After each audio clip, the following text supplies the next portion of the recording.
Hello दोस्तों, राम राम, प्रणाम, नमस्कार। आप लोग कैसे हैं? उम्मीद करती हूँ आप लोग बहुत ही बढ़िया होंगे, स्वस्थ होंगे, मस्त होंगे, ज़बरदस्त होंगे और अपने अपने कामों में व्यस्त होंगे। हमारे चैनल पर आप लोग का बहुत बहुत स्वागत है, वंदन है, अभिनंदन है। कृपया करके आप लोग हमारे चैनल को सब्सक्राइब कर लीजिए। हमारी वीडियो अच्छी लगे तो लाइक, शेयर, कमेंट जरूर करिएगा। आज आप लोग के लिए, जैसा कि शादी विवाह का सीज़न चल ही रहा है, तो आप लोग के लिए नाच गीत लेके आई हूँ प्यारा सा, छोटा सा। तो आप लोग वीडियो को फुल वॉच करके सपोर्ट करिएगा और प्यारा सा कमेंट जरूर करिएगा, वीडियो को शेयर जरूर करिएगा। तो चलिए सुनते हैं।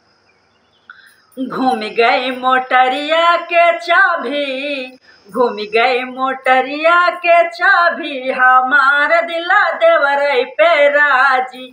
घूम गए मोटरिया के चाबी, घूम गए मोटरिया के चाबी, हमार दिला देवरई पे राजी। सोने की थाली में जवना परोसे, सोने की थाली में जवना परोसे, जवना परोसे, हाँ जवना परोसे, जवना परोसे, हाँ जवना परोसे।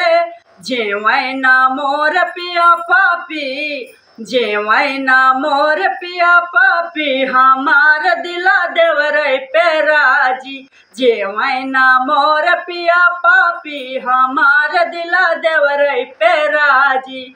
झझर गेड़ुआ गंगा जल पानी, झझर गेड़ुआ गंगा जल पानी, गंगा जल पानी, हाँ गंगा जल पानी। घूटैना मोर पिया पापी, घूटैना मोर पिया पापी, हमार दिला देवरई पे राजी। घूटैना मोर पिया पापी, हमार दिला देवरई पे राजी।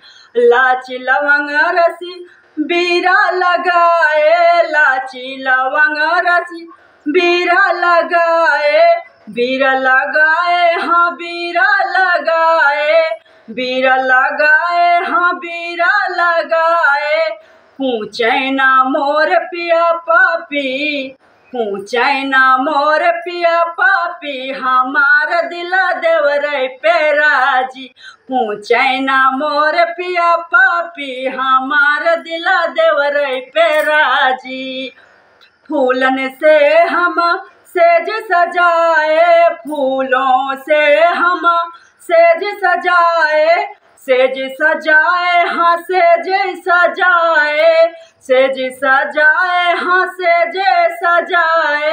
सूतैना मोर पिया पापी, सूतैना मोर पिया पापी, हमार दिला देवरई पे राजी। सूतैना मोर पिया पापी, सूतैना मोर पिया पापी, हमार दिला देवरई पे राजी। सूतैना मोर पिया पापी, सूतैना मोर पिया पापी, हमार दिला देवरई पे राजी।